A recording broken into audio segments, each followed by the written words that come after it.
Mute. We'll get underway here. Ken? Yeah, good morning, everybody. Great to see you. It's a beautiful morning in Missoula.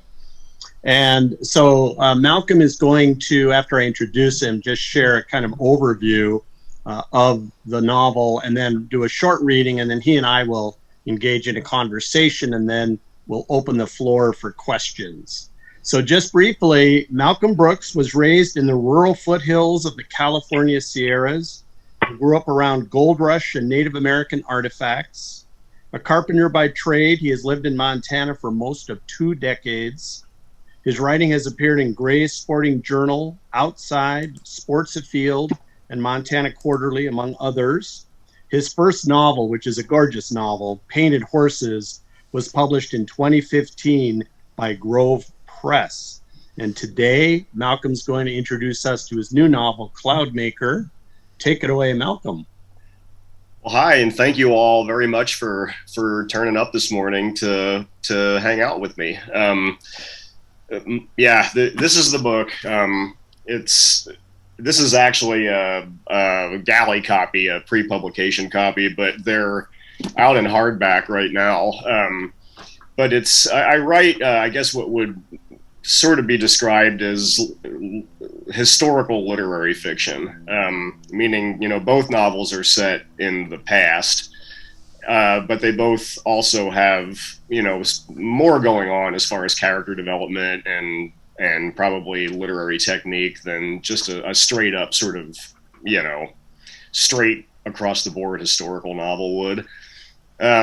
This particular one is set in the Great Depression, and it was inspired by some real-life Montana teenagers from that era who were building and flying their own Model A Ford-powered airplanes around like Roundup, Montana, Rygate, Montana, sort of that, central Montana north of Billings area. So that's kind of the basic inspiration for the book, and then from there I just created a kind of boys adventure story to a degree. I was pretty inspired by Mark Twain on this one, and I sort of had a prevailing notion of what if Mark Twain had been writing one of his books like Tom Sawyer or Huckleberry Finn in the golden age of aviation instead of in the antebellum South. So I tried to follow that as a model. My main character is a 14-year-old boy. His name is Houston Finn, but his little precocious literary buddy Raleigh has nicknamed him Huck because his last name is Finn. So that's sort of the first indication that the reader would get that there's a Mark Twain angle to this. And I think that's probably about as good of a general overview of what the book is about as anything. Good. Yeah. Very cool. Would you like me to go ahead and maybe just read the opening sequence right now? Yeah, I think it's terrific. I think it's a great introduction. Yeah. Okay, thank you. Yeah, I'm not going to do the whole thing because it would drag on for a while, but we'll do maybe 5 minutes of it or so. And again, just to set it, this is the very first part of the book, but I will set it up even a little beyond that. Huck is a aviation and Lindbergh obsessed teenager in 1937, and he's decided to build his own glider under the nose of his mom. He doesn't want her to know, and he doesn't want the local sheriff to know. So now that he's got this completed, he and his buddy are going to try to fly it at 3 o'clock in the morning in order to avoid any attention. So I'm going to go ahead and just take it right off the top. Prologue. Scorpio slides down and Orion stalks up, and the stars in the October sky otherwise align. An 8-cylinder Buick Roadster with out-of-state plates and nails and 2 tires had limped in off the highway at dusk. She rests now, 9 hours later, in the wash of light from the open door of the shop. New tubes in place and the convertible top down, and the rightful owner in a boarding house not 2 blocks away, unaware of his contribution to any of this. The kid hits the ignition, and the cold car jolts and roars like a cat. Withered leaves jump in a blast of exhaust, and he works the pedal, feels as much as hears the engine's high-tuned rumble. The leaves skitter again. He's endured months for hope of this moment exactly, and with the Montana winter lurking just to the north, he knows it's either now or hold off until spring. Eternity to a 14-year-old. Here is the fastest car to appear in Big Coulee in at least a year.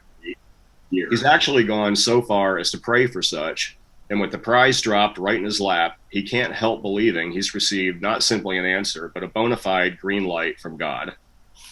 Even Pop knows the score, put him on the Pierce tires with a wink and a nod, and made himself conspicuously scarce. He backs the car around the side of the shop, and Raleigh appears like a red ghost in the taillights. Behind him, the wide wing of the glider, a fainter red blur against the night. Huck walks back, and the two of them wordlessly take opposite sides and roll the ship forward. Tiny spoked wheels greased and silent, the luminous sailcloth bobbing. Looks like a gall-darn giant moth, Raleigh mumbles. And he's right, or at least not wrong. Or at least not wrong in this diffuse red light.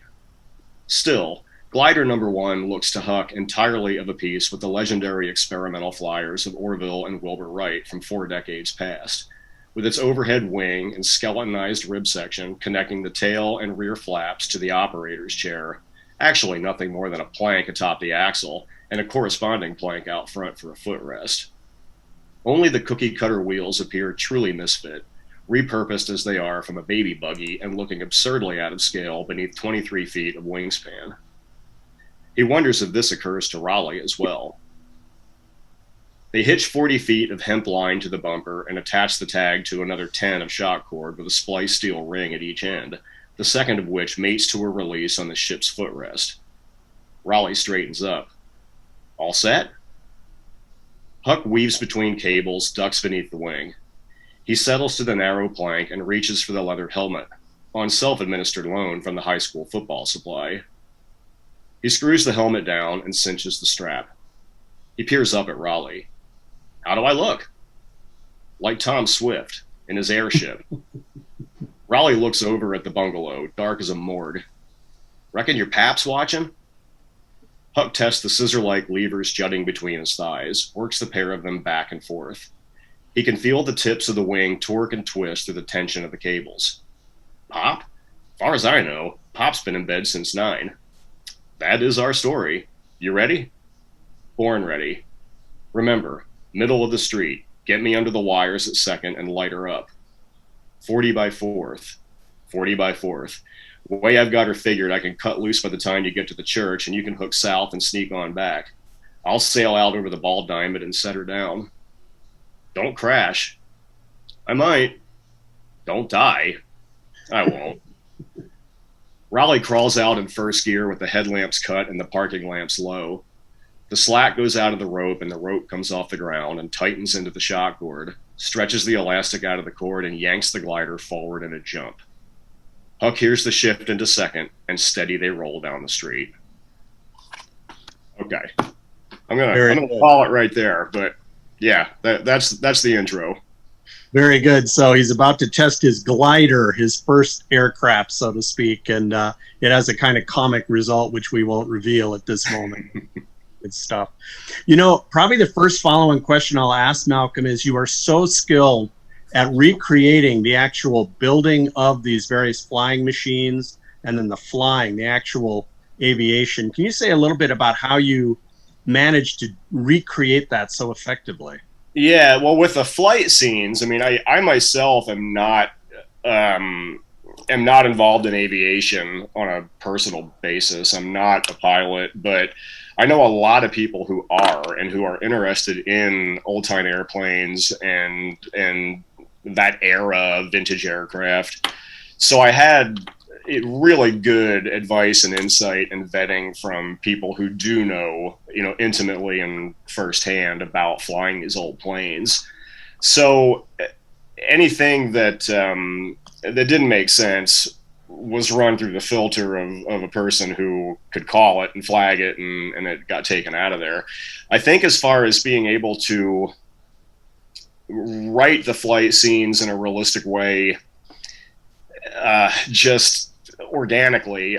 I guess a lot of it comes from reading old flight manuals and reading like the memoirs of Lindbergh and Amelia Earhart and Beryl Markham. And you just, I guess for me, I was just able to pick up sort of a flavor of what it was like. And from there, I mean, it's a little bit of a grandiose statement, but there's that Hemingway line about, if you imagine something truly enough, it becomes more real than if it actually happened. And I just try to have confidence that my imagination's banging on all cylinders while I'm doing this stuff, I guess. Very good. I do have to say the flight scenes are remarkable. And again, don't want to give away any of the plot of the ending, but there's an incredible flight sequence at the end of the novel that I think will take your breath away. Very cool. So let's broaden out the perspective a little bit. Sadly, we recently lost Larry McMurtry, the wonderful novelist from Texas. And Malcolm, in many interviews, you've mentioned the influence of Lonesome Dove on your work. Can you just say a little bit about what Larry McMurtry has meant to you as a writer? Sure. McMurtry was the first writer I read who probably tipped me over the edge into being a writer myself. I was gifted Lonesome Dove the year it came out by my 8th grade English teacher. So I was 14 when I got the book and read it. And I was already a pretty committed reader and was reading beyond my I guess grade level or age level as a rule.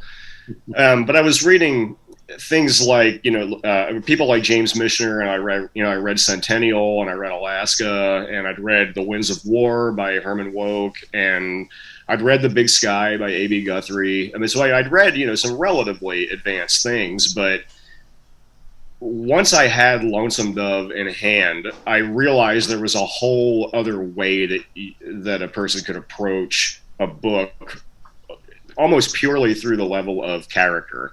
The characterizations in that book are so striking and so vivid and so full of breath and life that they just sort of leap off the page. And I just made a study of how you did that, because the actual historical context and the setting are sort of peripheral to what you're encountering on a page-by-page basis with that. I mean, it could be characters who are anywhere at any time, and you're still just completely immersed in a figure like Augustus McCrae with the constant sort of quasi philosophical pronouncements and the tongue-in-cheek stuff, the ribald stuff. I had just never encountered anything like that, and it had a real impact on me as a teenager. From there, I read really everything else that he had written to that point in the next couple of years, and fell in love with the coming of age novels like The Last Picture Show and Leaving Cheyenne, and those were influential on me in my early writing. And then I guess eventually, once I set about writing Painted Horses, it was kind of like coming full circle, where I went back to the notion of a big epic that still had encased inside the epic just these a real focus on character development. So very cool. Thank you. Yeah. So did you say that you read Lonesome Dove something like 7 times during your trips on the school bus? Is that right? I think at least 5 times. I lived in rural Northern California in the Gold Country, the west slope of the Sierras and the foothills, and I had a one-way 2-hour bus ride to school the first 2.5 years of high school. So I had plenty of reading time, and I was just so totally smitten with that book that I read it multiple times during that 2-year period, going back and forth on the bus. Very cool. Yeah. So since we've touched on McMurtry, I think one of the really powerful elements of your novel Cloudmaker is a contrast, as it were, between the Old West and the New West. Mm-hmm. And so Huck's father, Roy, has an extraordinary story, which seems straight out of that old Western storytelling that I would link back to McMurtry. Can you say a little bit about the contrast between the Old and New West in your novel and how you thought about that Yeah, contrast? well, I mean, one of the things that on a thematic level, and this is also true in Painted Horses, my first novel, I think I'm just really interested in the way that the past continues to affect the present, even if we're, not necessarily conscious of that in every waking moment. Um, but I think the other thing that's striking to me about that era of history, say 19, the early aviation era, basically, I mean, 1910 to 1930 or so, is that it occurred so briefly after the main mode of transportation would have been horseback or, horse and buggy. I mean, even, the Transcontinental Railroad was a relatively new development and a fairly bold undertaking, really. But we just stayed in this restored homestead up Rock Creek called the Morgan Case Homestead, and in the mid 1920s, the couple who were living there were still doing all of the farming work with horse-drawn implements, and there's still an old hay rake out there, and despite the fact that it was the 1920s, there were still so many people who were years in the waiting for rural electricity and whatnot. So I guess it's just interesting to me that there was this crossroads era in which a 14-year-old like Huck would be ready to teach himself how to fly an airplane and build one, even though his own father had grown up in a completely different era of horseback and long rides on horseback to get from one place to the other. I mean, it's just fascinating to me how rapidly the world changed and how much we take for granted today relative to the way the world was, even only 100 years or so ago.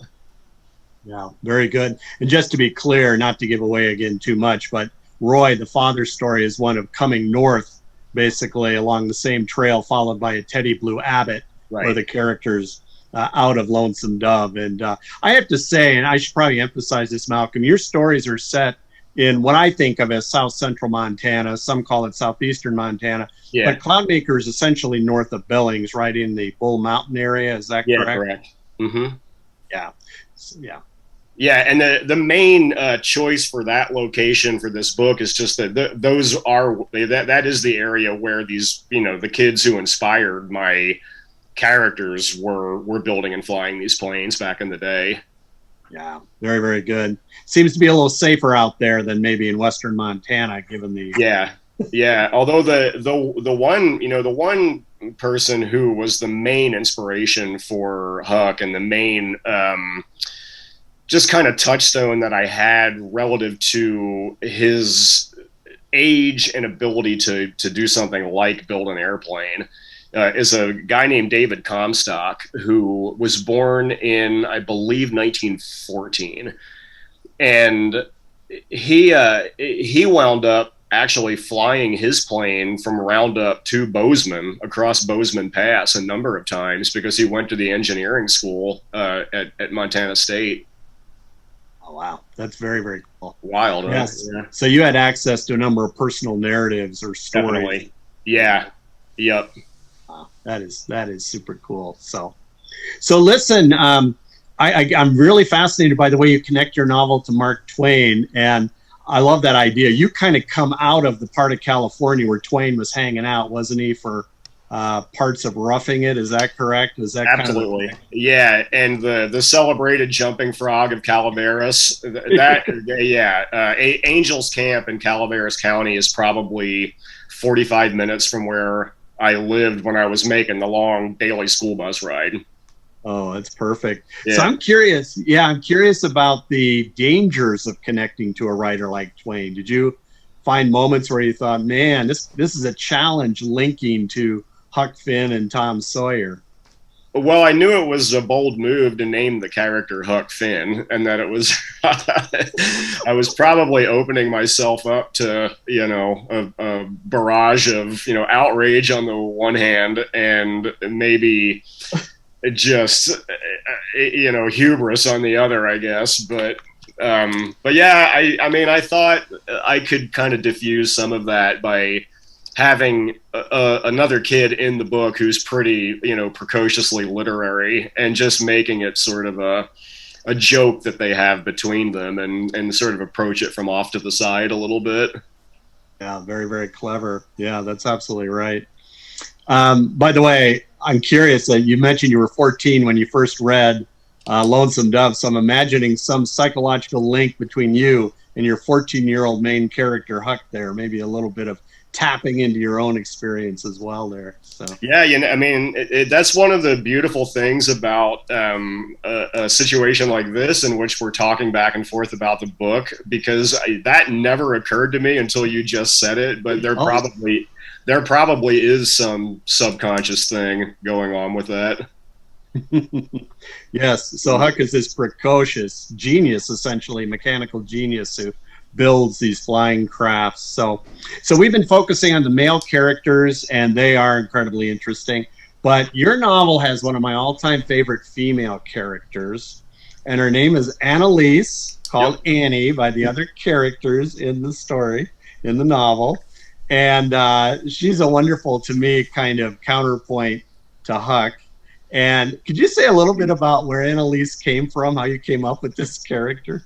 Yeah, I mean, she's a 18-year-old girl in the book, and she's also precocious in more ways than one. And she's had flight lessons. She's Huck's cousin, and she has been banished from her home in California to her aunt's house, Huck's mother's house in Montana, after a dalliance with her flight instructor. And the way that I created Annalise basically was through the figure of Beryl Markham. That Beryl Markham was she was a British woman, but she was raised in in Kenya. At the time, it was, a British colony called British East Africa. And she was raised by her single father, who was this sort of distracted, kind of a good timer, raised and trained thoroughbred racehorses. And he basically was totally hands off with Beryl from the time that she was a young girl. And this is in the very early 1900s up through the teens and into the 20s. But Beryl Markham wound up getting a pilot's license early on when she was still a teenager, and ultimately became the first person, I mean, not the first woman, but the first person to fly across the Atlantic from east to west. And she wrote a memoir called West with the Night about that, which ultimately became pretty famous. But Beryl Markham was also a notorious figure. She had multiple really famous lovers. Dennis Finch Hatton, who was Robert Redford's character in Out of Africa, basically, and members of British royalty. I mean, she was quite a wild woman by any standard, but by the standards of her day, definitely. So I thought my idea for Annalise was, what if Beryl Markham, instead of having been raised by a hands-off, permissive father, had instead been raised by a very, almost domineering mother? And that I just used that as a kind of a vehicle to create her character at the front end, and then she evolved from there. Yeah, she really evolves. I think she's a wonderful character. You watch her change over time in the course of the novel, and that's just fascinating. She, of course, assumes when she lands in Montana, she's ended up in the back of the Beyond, and it turns out to be a lot more than that. So it's really cool. Yeah. Thank you.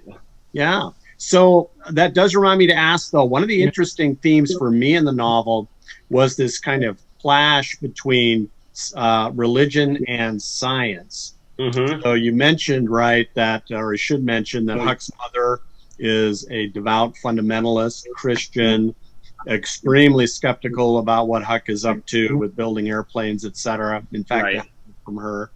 And Annalise comes out of a similar background. And I'm kind of curious about that. It seems to really be on your mind as you're composing this novel. Can you say a little bit about this conflict, if you will, between religion and science in the novel?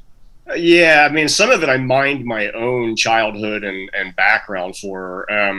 I was raised in a fairly, I guess, cloistered or sheltered, evangelical subculture. And in that era, in the 70s and early 80s, there was, kind of somewhat of a obsession amongst that circle that I grew up in with like the end times and biblical prophecy, the second coming of Christ. And it was such a total immersion experience for me that it basically was very formative, or very just an omnipresent backdrop in my childhood. So once I got to be a little older, into my teenage years, I wound up going to public high school, and that was a bit of a culture, culture shock, culture clash, which, expanded my view of the world beyond the sort of micro focus of this one belief system that I had as a kid, the only thing that I knew. So, and I never, back when I wrote Painted Horses, I didn't really have it in mind to ever explore that part of my own background and biography, because I'd moved on so far from it.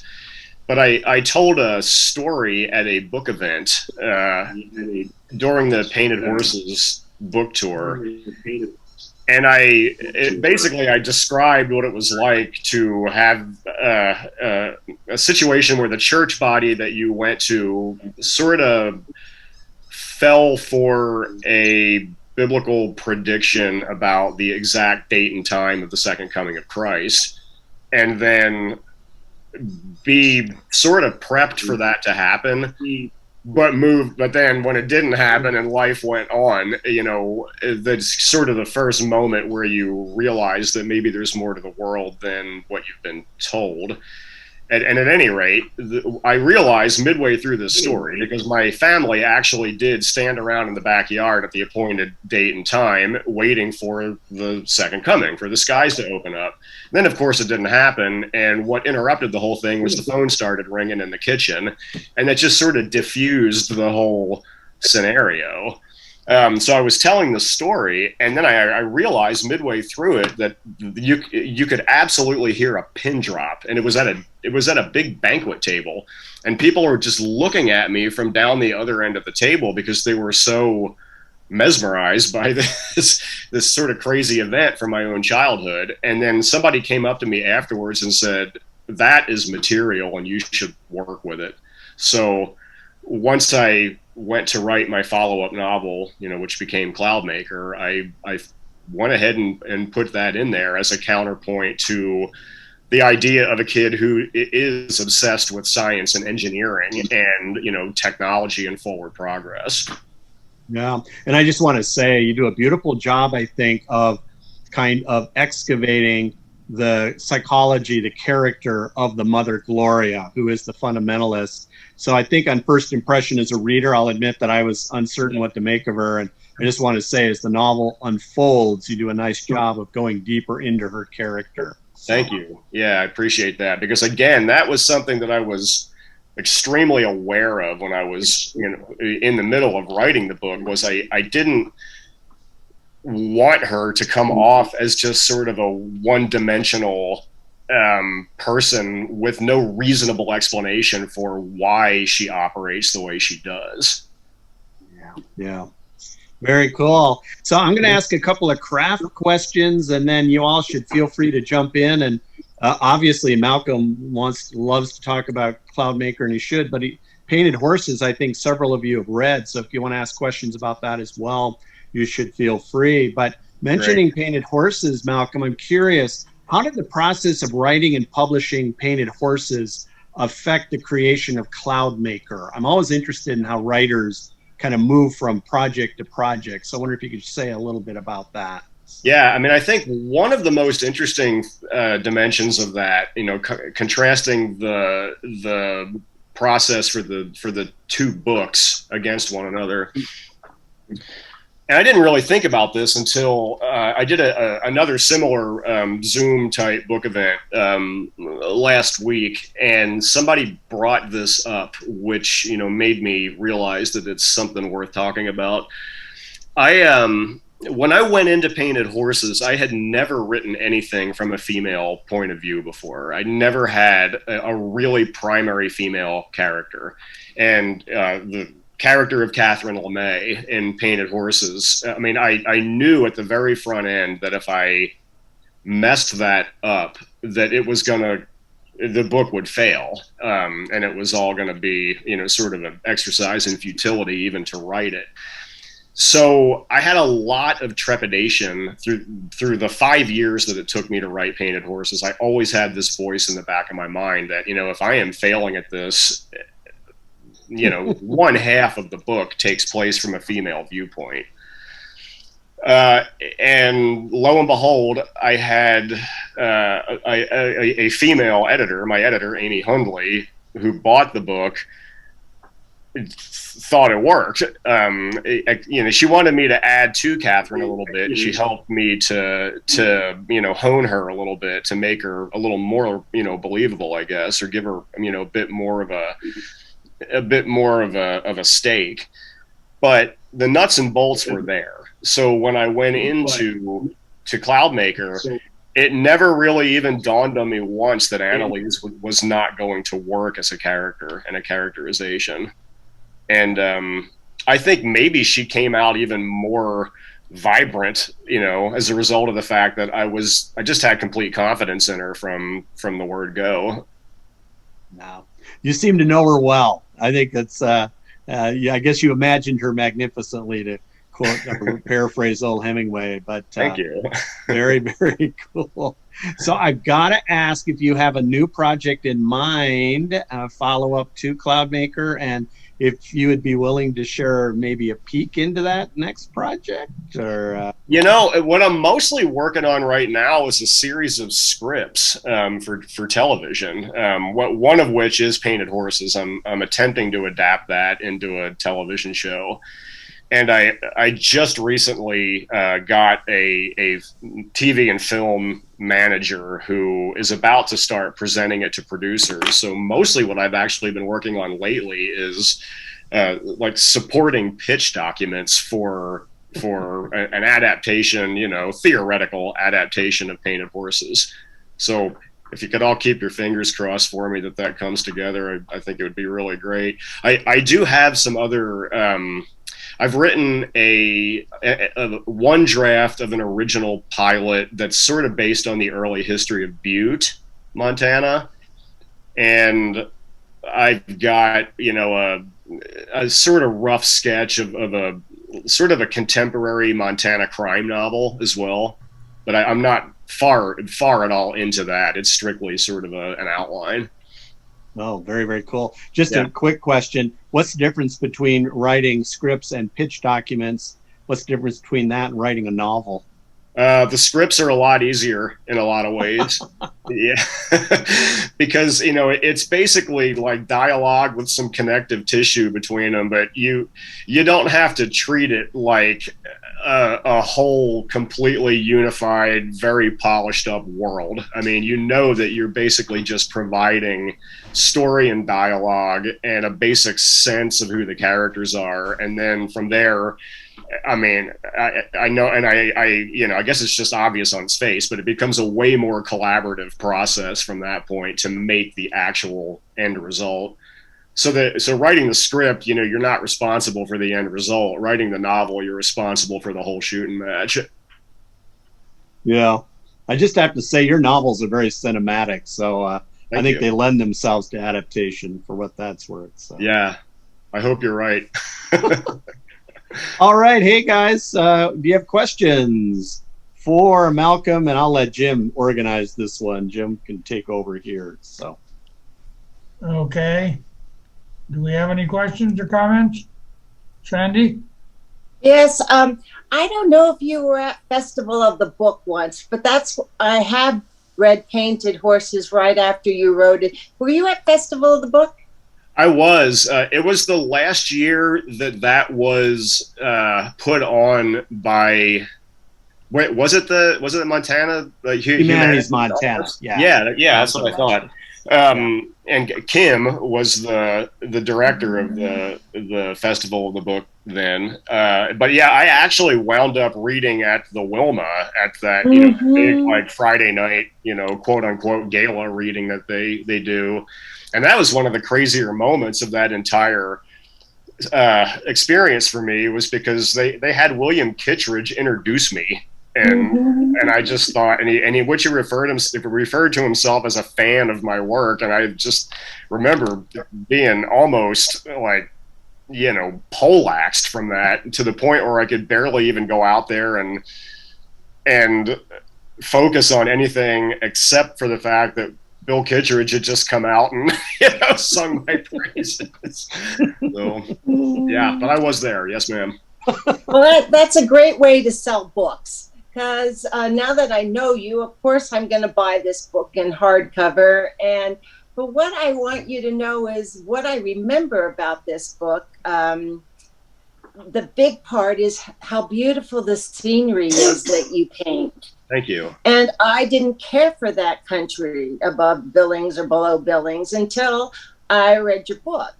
So we who love Montana do want more books about Montana, and I really encourage you to write the one in Butte, because I have great friends who are getting old who would love to read more about books centered in Butte.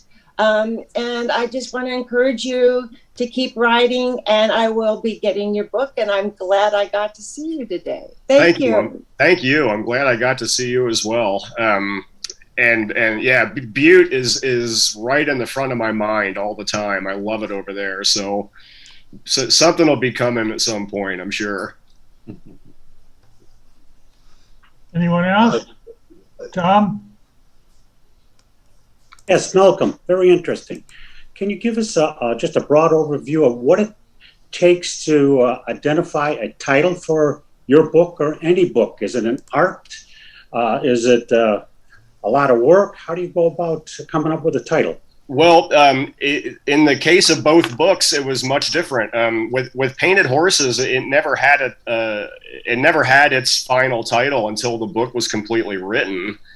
And I had thought of it. I had thought generically of calling it Wild Horses. And then when I got the book done, I thought, well, Wild Horses is very cliche, and all anybody's going to think of is the Rolling Stones song whenever they see the title. And maybe that would not be a bad thing, but also maybe I can come up with something that's more original, that's sort of, speaks to the same sort of theme, I guess. And I just thought about it for a day or so, and then, the idea of painting horses both representationally and also using a horse as a canvas and painting on the horse the way like the Plains tribes would do. Those are things that occur in the book. And the more I thought about it, the more it just sort of struck me after about a day of thinking, Painted Horses, that would be a really good title. And I thought, no, surely somebody has already used that title. And that's why I thought of it. So I Googled and nothing popped up, and I went to the library and looked, and I couldn't find any reference to something that had already been called Painted Horses, so I just went with it.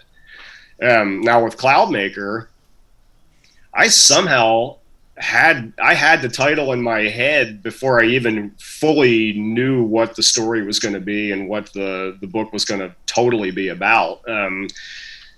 I got the germ of the idea from the airplane that they have in the Museum of the Rockies. It's one of the home built planes from the 30s that inspired the book. And I had been walking around thinking about that airplane for a couple of years before I ever started to write what became the novel. And somewhere in there, I started thinking about titles, and Cloudmaker just popped into my head. It was called Cloudmaker literally from the time that I wrote the pitch to try to sell it to my publisher on the front end of even writing it. Thanks. Yes, sir. Bill? Yes, well, thank you for your presentation. I'm interested in your methodology, Okay. especially your endings. Do you already have, when you start a book, a preconceived ending? Or do you just have your characters in your setting and let them take off to see where it ends up? Yeah, I guess one of the things that sets both of these books apart, at least from a lot of contemporary literary fiction, is there's more of a plot going on in both of them. You know, they're more plot centric. And I think because of that, I already did on both books have a notion at the front end of where they were going to end up ultimately. And I had, you know, with both books, I had a pretty hard and fast plot outline and story arc, you know, somewhat on paper and somewhat just in the back of my head before I even started to write them. So I was definitely writing towards a fixed point that I already had a notion of. Sandy? Also, I love the name Annalise. How did you think of that name?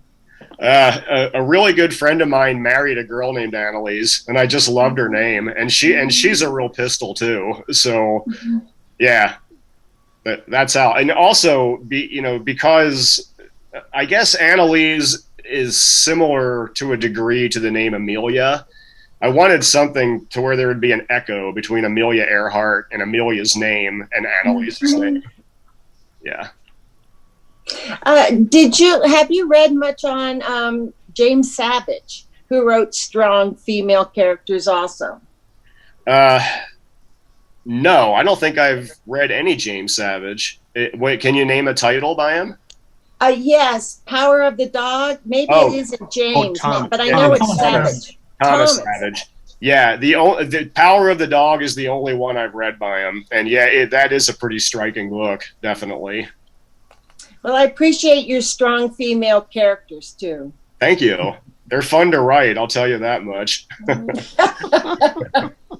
We are fun. Absolutely. Ken?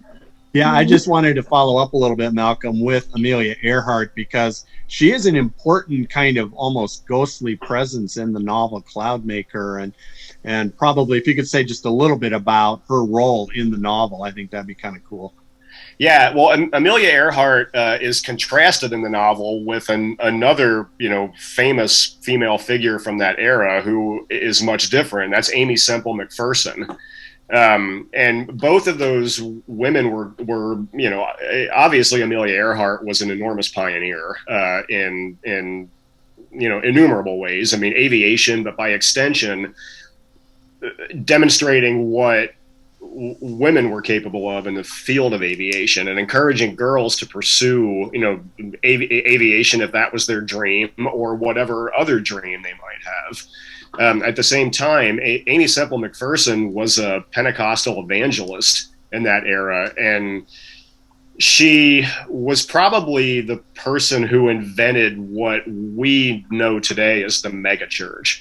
And she did this by harnessing technology. She was the first person to have, like, her first, evangelist to have her own radio station, and she had print publications. And I mean, she was just sort of a master media manipulator. Amelia Earhart was married to her publicist and publisher, whose name was George Putnam. And he was extremely media savvy, which gave her a sort of platform to build her career on in the public eye. So I was just interested in contrasting those two different directions that two women in the same era took to achieve their goals and dreams, which happened to be sort of diametrically opposed to each other. Yeah. Anyone else? Jim, are you signaling or are you just... Jim? Cook. I've got a slightly different question here from your writing. You were from California. You were somewhere from the Sierra Nevadas. What city were you born in the county? Well, I was actually born outside Philadelphia, but my parents moved to California when I was a kid, so that feels more like where I'm from. Yeah. Well, see, I'm from the Placerville area, close to Coloma, the Gold Strike area. Oh yeah, I grew up in El Dorado County and went to school at El Dorado High School in Placerville. Placerville. Yeah. Yep, same place. That's interesting. Yeah, well, I was just north of there, a little place called Kelsey. We had a little ranch there when I was a kid. So that's where I learned how to love trees and hug trees. Yeah, it's a great place. I still have a really good friend who lives in Kelsey. Oh, really? Yeah. Good Lord. Yeah. Oh, be darned. Small world. Sandy? How did you discover and move to Montana? You went to school at Bozeman? No, I went to school in Missoula. But I had been pretty fixated on Montana ever since I was a kid. I was, really outdoorsy. I was really into hunting and fishing, got into fly fishing early, and, knew about the Montana connection to fly fishing when I was fairly young. I was reading like Field and Stream and Outdoor Life when I was probably 11, 12 years old. And, half the stories were set in Montana. And then I started to read, I read Lonesome Dove, obviously, which has that, making the trek from Texas to Montana. And from there, started reading everything I could get my hands on about Montana when I was a young teenager, and just was really interested in it. Made my first trip here when I was probably 17 or 18, and kept coming back over the next couple of years, and then finally moved here to go to school and never left. So you're in Missoula now? I am, yeah. And you're a practice fly fisherman? I am, yeah. Oh, nice. Yep. Love to fish. I was up in Rock Creek for the last couple of days, and we took all the gear up there, but we wound up having so much wind and so much snow come down that we never did it. Ever break it out and get out on the water. Winter was having a last gasp up there where we were. Well, everywhere, I think. Yeah. Everywhere in the West. Not in Phoenix, Jim. Sorry about that. Okay, I made a mistake. I just realized I made a mistake on the birthdays. Let me take advantage of the pause here. As Jack pointed out, I was kind of 2 weeks ahead. The birthdays we're celebrating this week are Sandy Lindstrom and Bruce Budge. So, did you forget my birthday? I had a birthday last Saturday. Yeah, we said last week we said your name. Okay? Are you happy with that, Jim? Yeah, I turned 18, I turned 18. Yeah, right. I just wanted to jump in and make a comment to Malcolm here. Hi, David. Hey, Malcolm. Yeah, I have to leave. I've got an appointment in a minute here, but just great to hear about I read it in manuscript, seeing it in book form now. And I'm a great fan of your work, and I think it's going to be a great sequence from Painted Horses to this. And I look forward to seeing the Butte material when you get to it. Thank you. Congratulations. Man, I'd love to see some of this stuff on a series on TV. They have such great production values down. I know. If you could get down there, they'd make great series. So. Yeah, and Montana is kind of getting, it's heating up a little bit as a filmmaking destination again, and a filmmaking topic, even with, partially because the show Yellowstone is so successful. And your stuff is better than that, so. Oh, yeah. Thank you. It'd be great to see that kind of production value go into really good stories. Well, we're keeping our fingers crossed. I am. It's good to see you again. Good to see you, David. I got to check out here, but thanks. Okay. Have a good one. You too. Okay. Ken? So just one final question for me, Malcolm. Since we mentioned Yellowstone, the series, Yeah. which is full of gunplay, etc. One element of Cloudmaker we didn't mention is what I think of as almost a Keystone Cops element to the novel. You have gangsters. It's like the gang that can't shoot straight, but you want to say a little bit about the gangsters in your novel? Yeah, I mean, it's a little bit of an aside for, you know, what is going on, I guess, thematically with the book, but there's sort of a side plot in which Huck has stolen from a dead body that he finds in the river this extremely rare flight watch that was designed by Charles Lindbergh. And it turns out that the body in the river was killed during a bank robbery. And then it turns out that the bank robbers' partners want the watch back.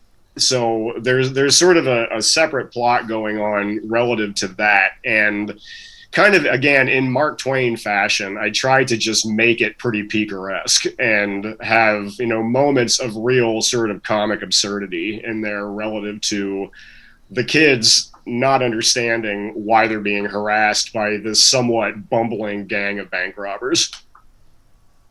Yeah, some of it's just for pure comic relief, and some of it is just to give the kids something to worry about. So. Okay, good. Well, Malcolm, thank you very much for joining us. I think we all had a great time.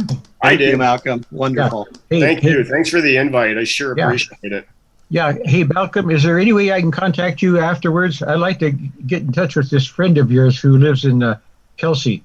Yeah, absolutely. Ken has my email, and Jim has my email. And any of you who want to stay in touch with me, I mean, by all means, just get my email address from one of those gents, and we'll keep the conversation going. Okay. Okay, good. Next week, Gary Hughes has invited Tom Gallagher from Missoula College. And please make a note, we're going to be starting at 8 o'clock in the morning instead of 8:30 because of his schedule.